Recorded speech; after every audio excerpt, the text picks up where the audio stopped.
Olá, meus alunos! Olá, minhas alunas! Concursandos e concursandas de todo o Brasil! Sejam muito bem-vindos de volta ao nosso curso completo e atualizadíssimo de Direito Previdenciário, somente aqui no Focus Concursos. Eu sou o professor Guilherme Biasotto e estamos na parte 2 da nossa aula sobre dependentes. Então, preste atenção. Vamos analisar agora cada um deles pormenorizadamente, do mais fácil até o mais difícil. Vamos lá? Então, de olho na tela, olha aqui, ó. Finalizamos a aula passada verificando todas as hipóteses dependentes. Quem são os dependentes? Agora, vamos analisar cada um deles de forma pormenorizada. Vamos lá? Vamos lá, Gui. Então, vamos lá. Vamos começar do dependente mais fácil para o dependente mais difícil. Os pais. Vamos lá. Para que os pais recebam ou a pensão por morte ou auxílio reclusão em virtude da morte ou da prisão do seu filho, primeiro, não pode existir nenhum dependente de primeira classe no momento em que aquele segurado morreu ou foi preso, não pode existir nenhum dependente de primeira classe. Aí sim o INSS olha para os dependentes de segunda classe. Aí quem são os dependentes de segunda classe? Pais, pai e mãe. Aqui tanto pai e mãe biológicos quanto pai e mãe adotivos. A adoção é pai e mãe da mesma forma, tá? Agora, não entra aqui na segunda classe padrasto, madrasta, tio, tia, avô, avó, padrinho, madrinha, não entra. É só pai e mãe. Sejam pais biológicos, sejam pais adotivos, mas apenas o pai e a mãe. Então, já temos o primeiro filtro. Para que eles recebam ou a pensão por morte ou auxílio reclusão, não pode existir nenhum dependente de primeira classe. Já começa por aí. E, em segundo lugar, eles precisarão comprovar a dependência econômica. Eles precisarão comprovar a dependência econômica para com aquele segurado. Beleza? Então vamos lá. Vamos imaginar que aquele segurado, ele veio a falecer ou foi preso, e no momento em que ele faleceu ou foi preso, ele não era casado, não tinha união estável com ninguém, também não tinha filhos. A INSS analisa os pais. Aí vamos lá, ele tem pai e mãe. Aí para que o pai ou a mãe dele receba, eles precisarão comprovar a dependência econômica. E a prova da dependência econômica é através de prova material, ou seja, documento, contemporâneo, ou seja, produzido nos últimos 24 meses anteriores à morte ou à prisão do segurado. Aí comprovar a dependência econômica, beleza. Pode acontecer do pai comprovar a dependência econômica e a mãe não. Aí só o pai recebe. Ou a mãe comprova a dependência econômica e o pai não. Aí só a mãe recebe. Se os dois comprovarem a dependência econômica, aí lembre-se, um benefício só rateado em partes iguais. Beleza? Beleza. Aí os pais receberão aquele benefício até quando, Gui? Aí temos que analisar aqui, isso aqui, ó. Quando que eles deixarão de ser dependentes do segurado? Quais são as hipóteses de exclusão dos pais como dependentes do segurado? Primeira hipótese, quando morrer, né? A morte é infalível. Morreu, acabou o milho, acabou a pipoca, se fudeu. Vai pedir lá pra São Pedro, lá pra puta que pariu, pro nosso lar, pro caralho. Então, primeira hipótese de exclusão dos pais como dependente segurado. Primeira hipótese, morte. Segunda hipótese, quando deixar de ser dependente econômico daquele segurado. Acabou. Então, passou a ter uma renda própria. Ou o pai ou a mãe se aposentou. Então, se aposentou, então não é mais dependente econômico do segurado. Então, para de receber o benefício. Acabou. Então, temos duas hipóteses de exclusão dos pais como dependentes do segurado. Primeira hipótese é a morte. E a segunda hipótese, quando não mais depender economicamente daquele segurado. Ponto final. Acabou. Show de bola. Top de linha. Fechou? Então, ó, os pais, só para você se ligar, os pais, matamos. Então, sobre os dependentes de segunda classe, não temos mais nada para tratar. Show de bola? Ok? Beleza? Então, pais, matamos, tá? Deixa eu só colocar aqui de volta, para não ficar apagadinho e muito feio. Então, segunda classe. Aí coloca aqui os pais. Ponto. Beleza? Beleza. Agora vamos analisar os dependentes de terceira classe, os irmãos. Bom, para começo de conversa, já tem o primeiro filtro aí. Para que o irmão ou a irmã do segurado receba algum benefício, não pode existir nenhum dependente de primeira classe e nenhum dependente de segunda classe no momento em que o segurado faleceu ou foi preso. Acabou. Então aquele segurado, aquela segurada faleceu ou foi preso. Era casado, casada, união estável, tinha filho? Não. Tem pai e mãe vivos? Não. Ou, por mais que estejam vivos, não dependem economicamente do segurado. Beleza. Então, tem irmãos? Tem. Opa! Então, vamos analisar os irmãos. Então, primeiro, para que o irmão receba alguma coisa, não pode existir dependente de primeira classe, tampouco dependente de segunda classe. Já começa por aí. Fechou? Fechou. Aí o INSS vai olhar para os dependentes de terceira classe. Aí o INSS vai analisar se aquele segurado ou segurada tinha algum irmão ou irmã. Beleza? Beleza. Aí vem o segundo filtro. Esse irmão e essa irmã terá que provar a dependência econômica para com o segurado. E como que prova? Através de prova material, através de documento contemporâneo, ou seja, produzido nos últimos 24 meses. Acabou? Então o irmão ou a irmã, para receber, precisará sim comprovar a dependência econômica para com o segurado ou para com aquela segurada. Beleza? Beleza. Mas é qualquer irmão que é dependente do segurado? Não. Olha aqui, ó. Esse irmão, ele tem que ser menor de 21 anos de idade. E outro detalhe, não pode ser emancipado.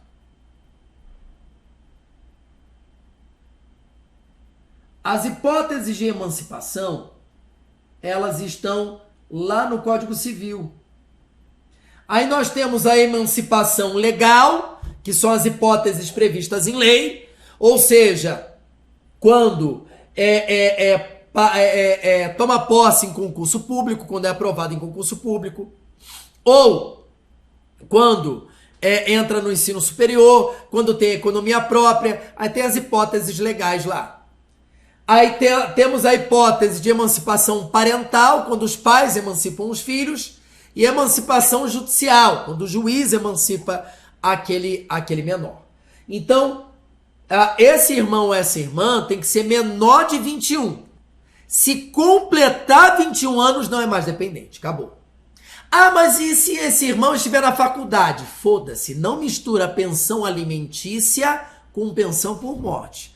Pensão alimentícia é direito civil, não tem nada a ver com o direito previdenciário. O direito previdenciário é um ramo do direito completamente autônomo e independente ao direito civil.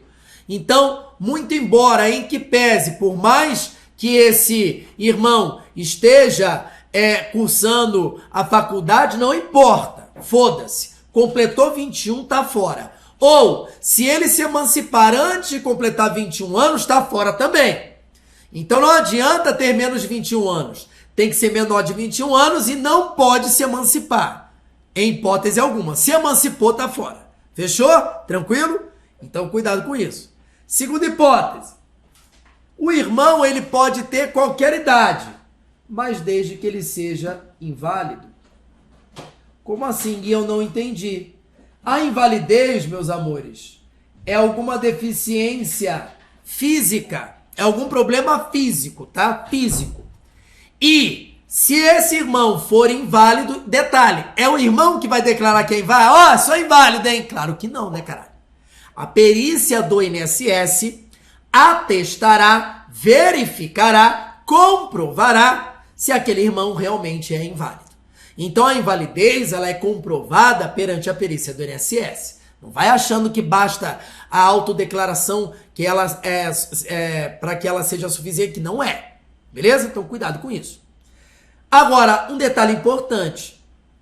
Para que o irmão inválido seja dependente do segurado e de qualquer idade, essa invalidez ela tem que ocorrer antes dele completar 21.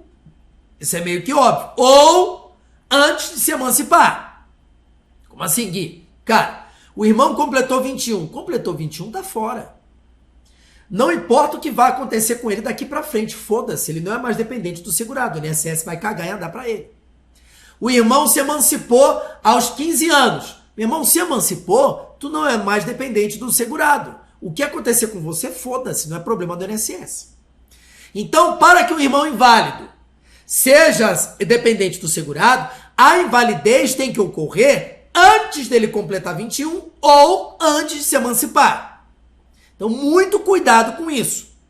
Isso é uma interpretação lógica ou sistemática da legislação previdenciária. Isso é meio que óbvio. Deu para entender? Porque se ele completar 21 e se emancipar, tá fora do INSS. O que acontecer com ele não é mais de responsabilidade ou do interesse do INSS. Então toma cuidado com isso. E temos uma terceira hipótese. Esse irmão ele pode ser interditado.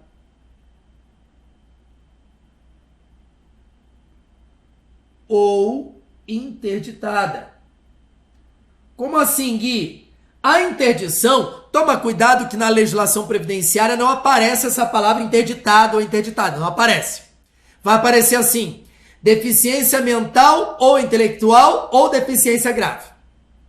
Só que no direito civil, quem tem uma deficiência mental ou intelectual, a consequência é a interdição.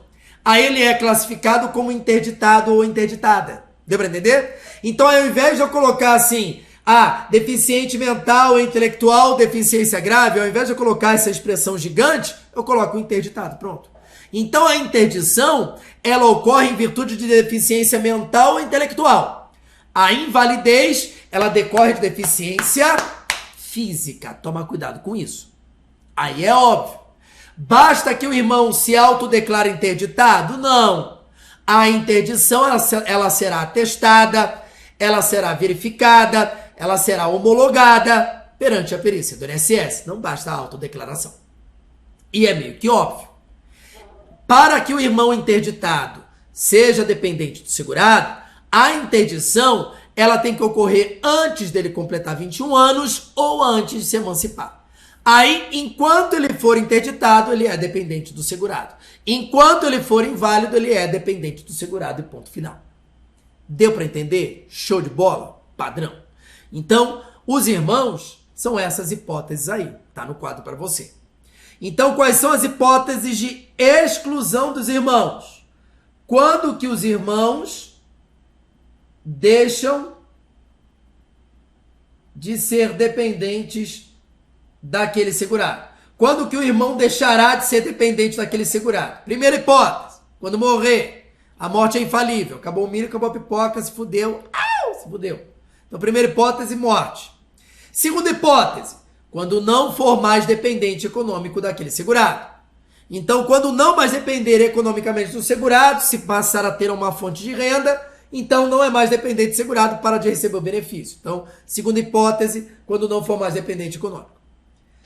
Terceira hipótese, quando completar 21. Quarta hipótese, quando se emancipar. Quinta hipótese, quando cessar a invalidez. E sexta hipótese, quando suspender a interdição. Pronto. Então, no total, são 6 hipóteses de exclusão do irmão como dependente do segurado. Fechou? Tranquilo? Beleza? Então, todas as hipóteses em que o irmão deixará de ser dependente do segurado. Então, os dependentes de terceira classe, meus amores, matamos. Acabou. Era isso o que você precisava saber. Pronto. Tá aí. Beleza? Beleza. Show de bola, Gui. Top de linha. Tá legal. Tá maneiro. Tá... Como é que é? Tá suave, tá maneiro, tá... Essas porra aí. Então, olha aqui, ó. Então, agora, dependentes de primeira classe. Dependentes de primeira classe. Vamos lá. Vamos analisar os filhos primeiro. Filhos ou filhos equiparados. Quem são os filhos equiparados, Gui? Enteado.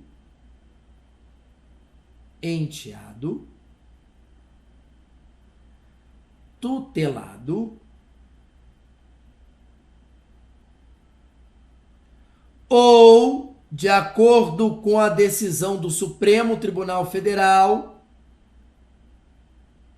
no ano de 2021, declarando inconstitucional parte da reforma previdenciária com relação aos dependentes Então, de acordo com a jurisprudência do STF, o menor sob guarda também é filho equiparado para fins de dependência previdenciária. Show de bola? Top de linha, top de linha.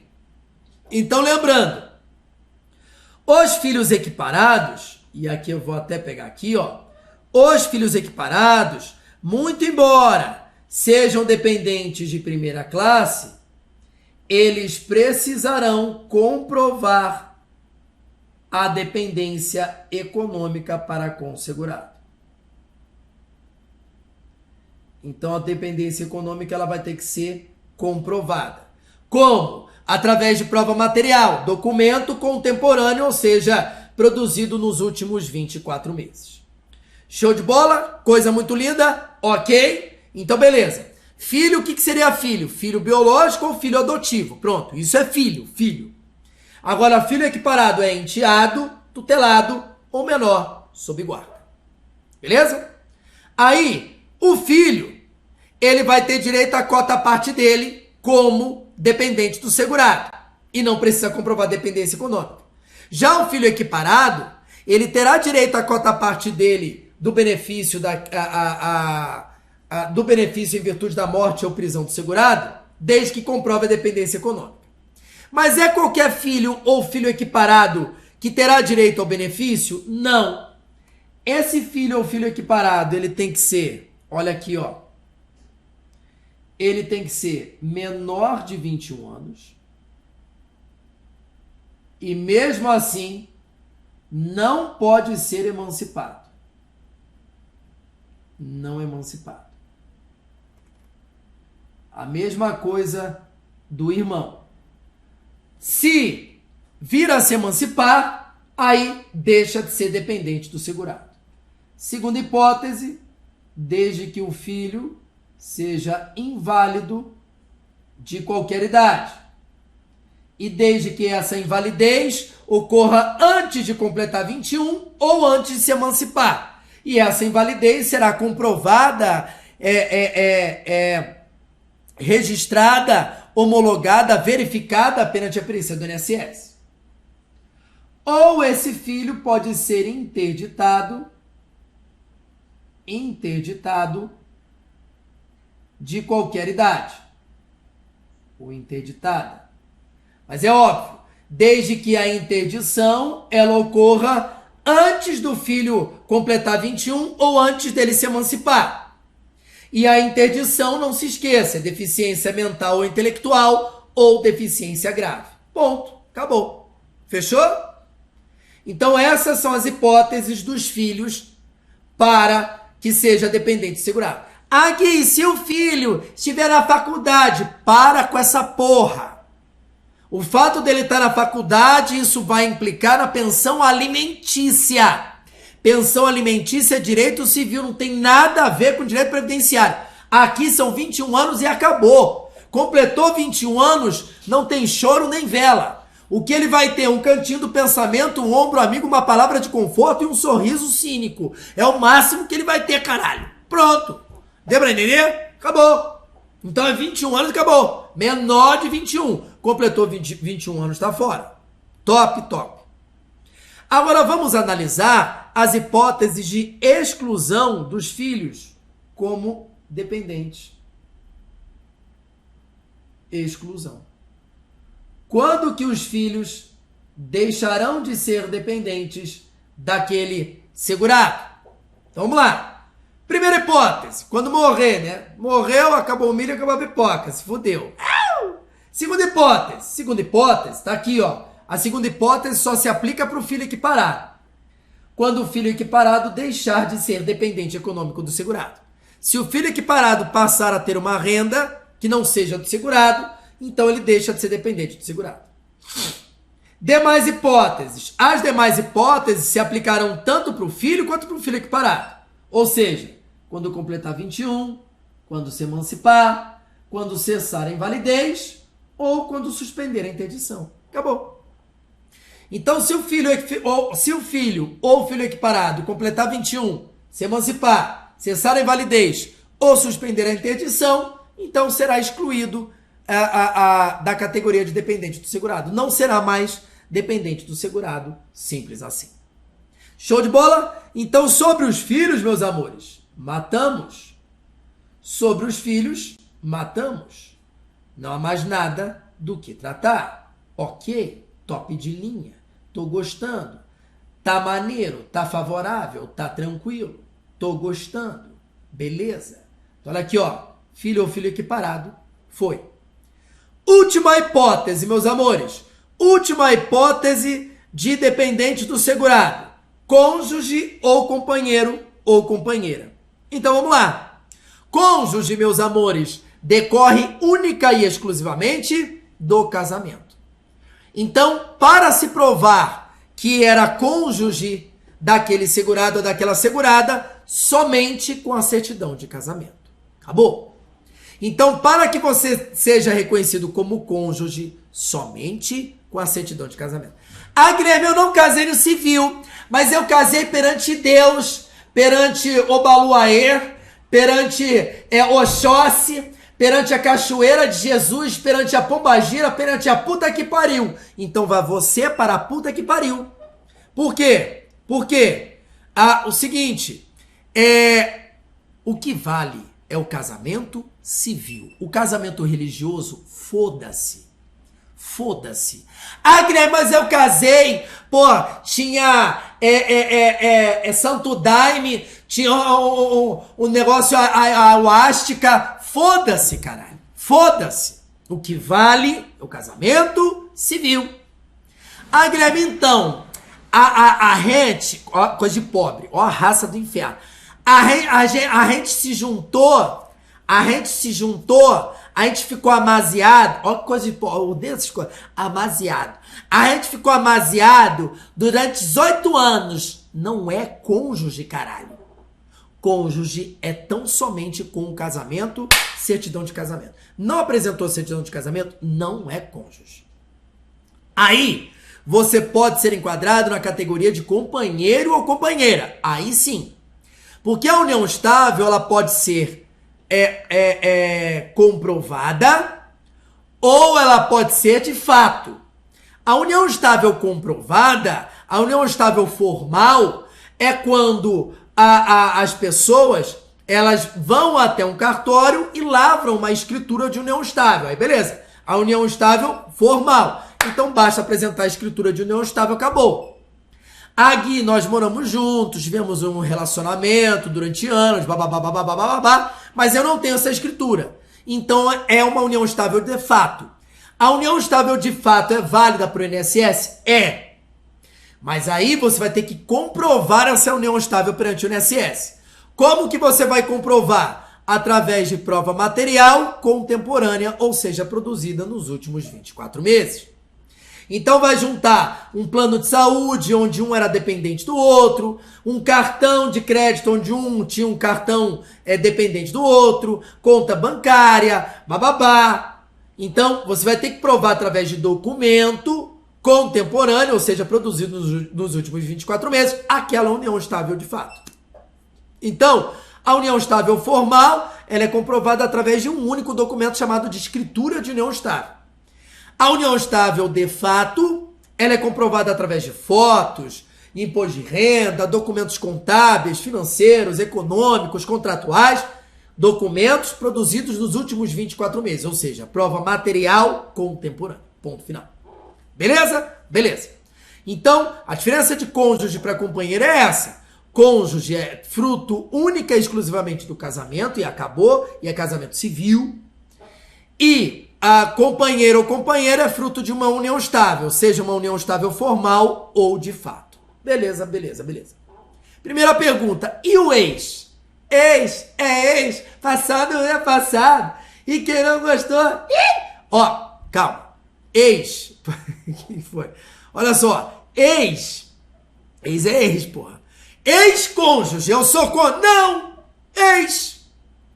Ex-companheiro e ex-companheiro. É companheiro? Não, ex. Então, ex é dependente do segurado? Não. Porra. Porque não é mais cônjuge? Porra. É retardado isso. Agora, tem exceção? Tem exceção. Existe a possibilidade do ex continuar sendo dependente do segurado? Existe.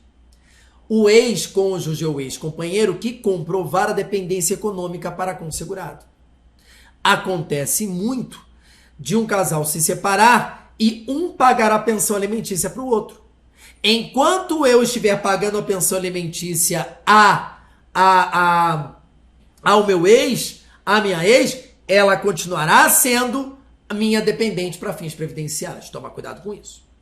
Então, ex-cônjuge, ex-companheiro que recebe pensão alimentícia continuará sendo dependente do segurado desde que comprove a dependência econômica perante o INSS.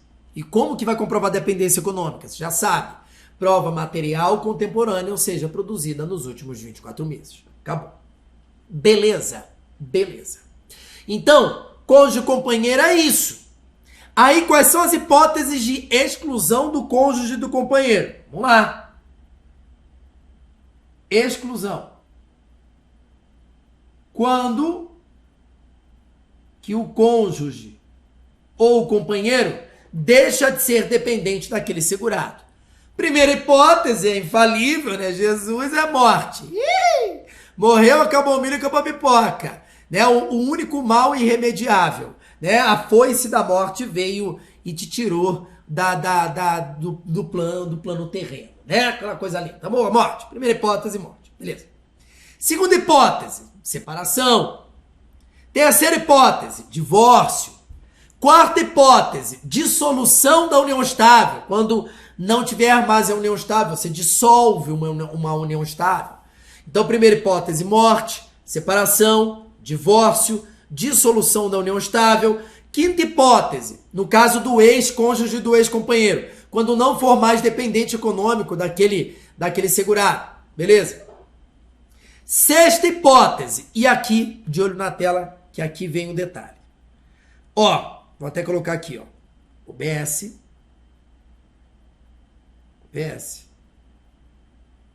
Exclusão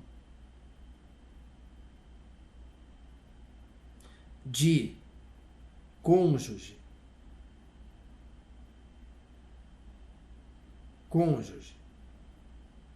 ou companheiro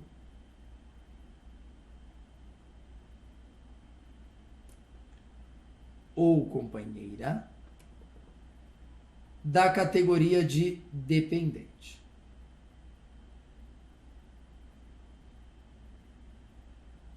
Então vamos lá. Primeira hipótese que eu falei, morte.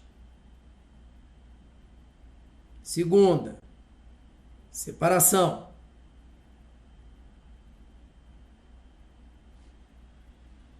E a gente pode colocar aqui também, ó, divórcio.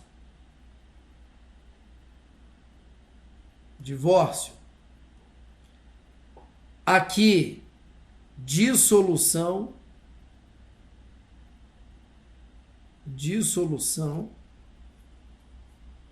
da união estável.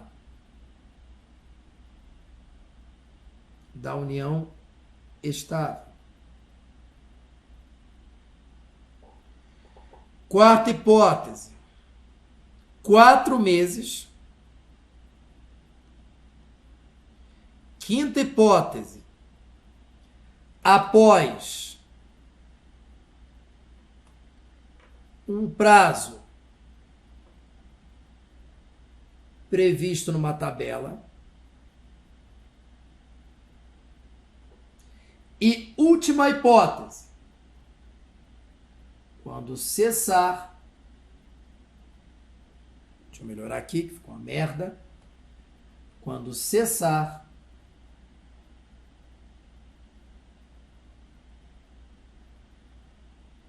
a invalidez. Como assim, Gui? 4 meses após o prazo previsto numa tabela. Onde está essa tabela? Olha aqui, ó. Portaria 424 do Ministério da Economia. Então vamos lá. Uma outra OBS aqui. OBS.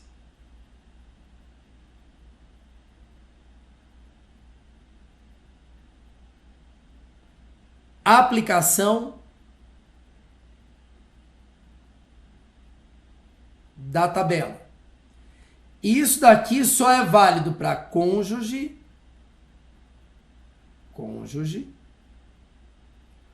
ou companheiro.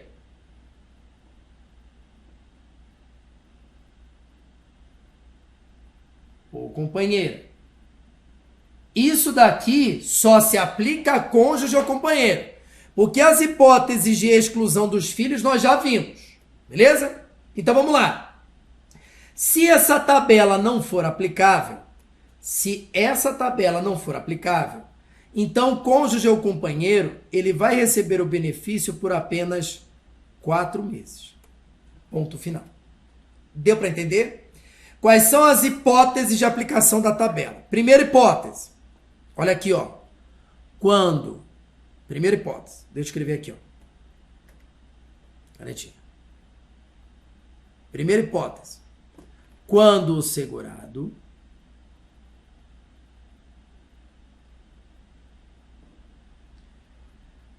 tenha pelo menos 18 contribuições mensais recolhidas e, olha o sinalzinho de mais aqui, ó,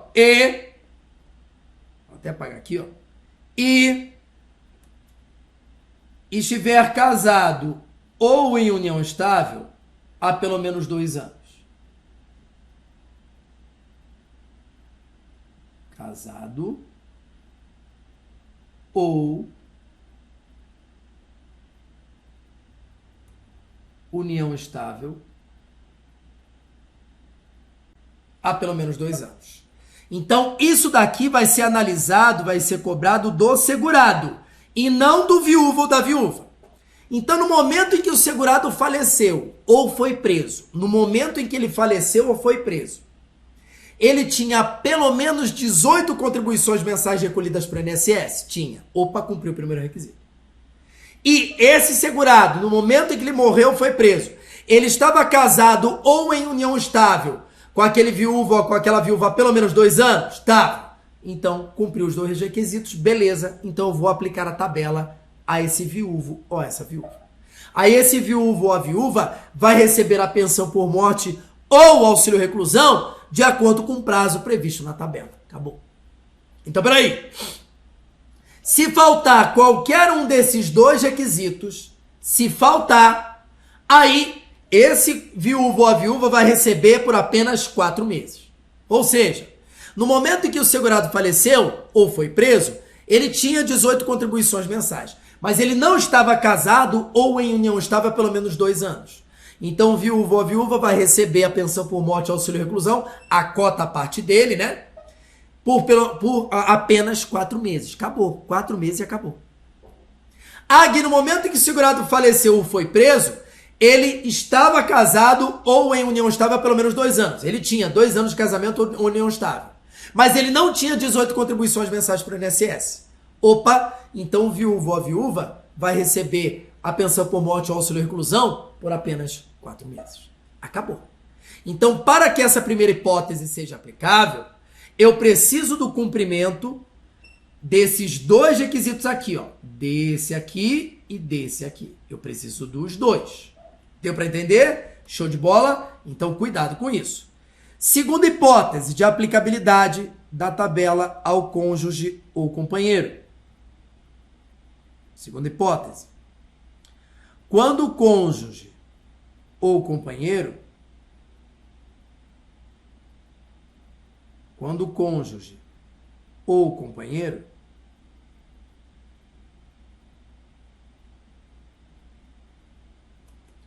ou companheira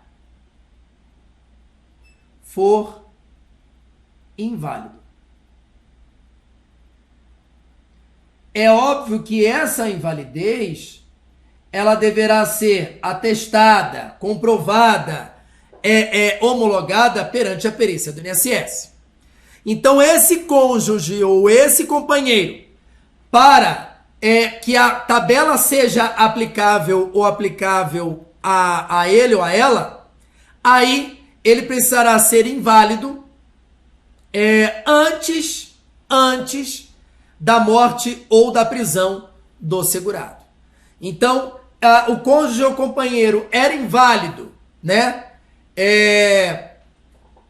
No momento em que o segurado faleceu ou foi preso, aí ele se aplicará no mínimo o prazo da tabela. Gui, e se a invalidez perdurar muito além do prazo previsto na tabela? Então ele vai receber a sua cota parte da pensão por morte, do auxílio reclusão, enquanto perdurar a invalidez. Enquanto perdurar a invalidez, o cônjuge ou companheiro receberá a sua cota parte.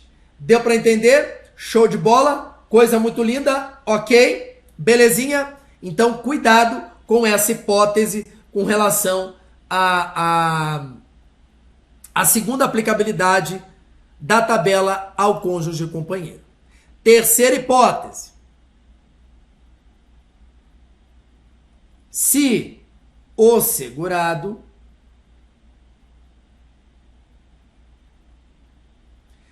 vir a falecer em virtude de acidente de qualquer natureza ou doença do trabalho ou doença profissional.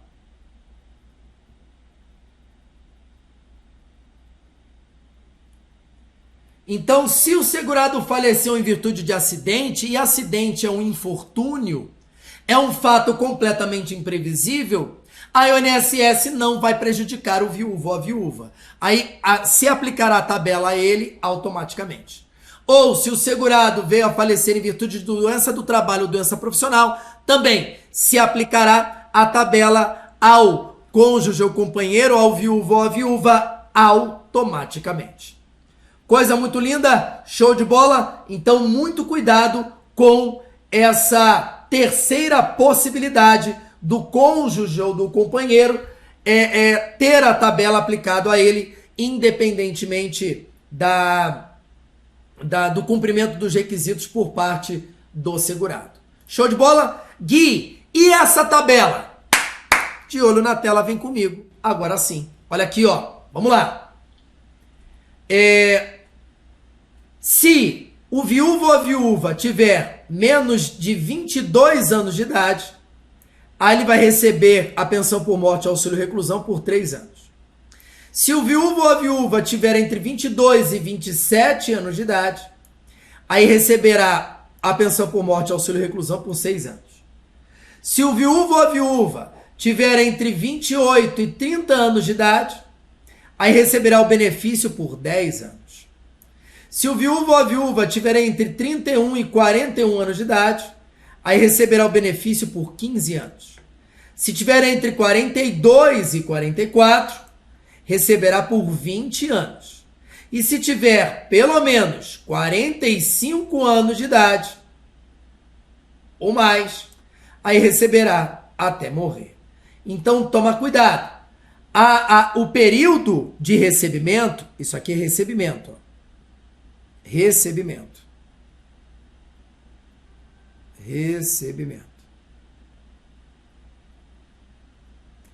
E isso daqui é a idade. Então, ó, 22. Aqui, ó, 22 a 27. Aqui, 28 a 30. Aqui, 30 até 41. 42 a 44 e aqui pelo menos 45. Então toma cuidado com isso. Deu para entender? Show de bola? E isso daqui, essa tabelinha, e é essa tabela que está atualizada, que está em vigor, ela está prevista, olha aqui, ó. Onde que ela está prevista? Portaria do Ministério da Economia, número 424 de 2020. Show de bola? Coisa muito linda. Então, é essa portaria que atualizou a tabela de recebimento, da pensão por morte ou do auxílio reclusão por parte do viúvo ou da viúva, por parte do cônjuge ou do companheiro ou companheira. Show de bola? Agora sim, vocês já sabem exatamente até quando o cônjuge ou companheiro receberá a pensão por morte e auxílio reclusão. Agora você já entendeu. Ele receberá até morrer, até se separar ou divorciar, até dissolver a união estável, até o prazo previsto nessa tabela, que nós acabamos de analisar, enquanto perdurar a sua invalidez, ou pelo prazo ridículo de 4 meses. Pronto, essas são as hipóteses de exclusão do cônjuge e do companheiro da categoria de dependentes do segurado. Show de bola? Então aqui matamos a nossa aula sobre os dependentes. Na próxima aula entraremos na análise e no estudo das prestações do regime geral para os beneficiários e analisaremos em primeiro lugar, sobre os serviços, beleza? Mas antes de entrarmos na análise sobre serviços e benefícios, verificaremos período de graça e depois período de carência. Aí sim entraremos na análise sobre serviços e depois benefícios, tá bom? Então um grande beijo, um grande abraço a todos vocês e até a nossa próxima aula. Tchau, tchau!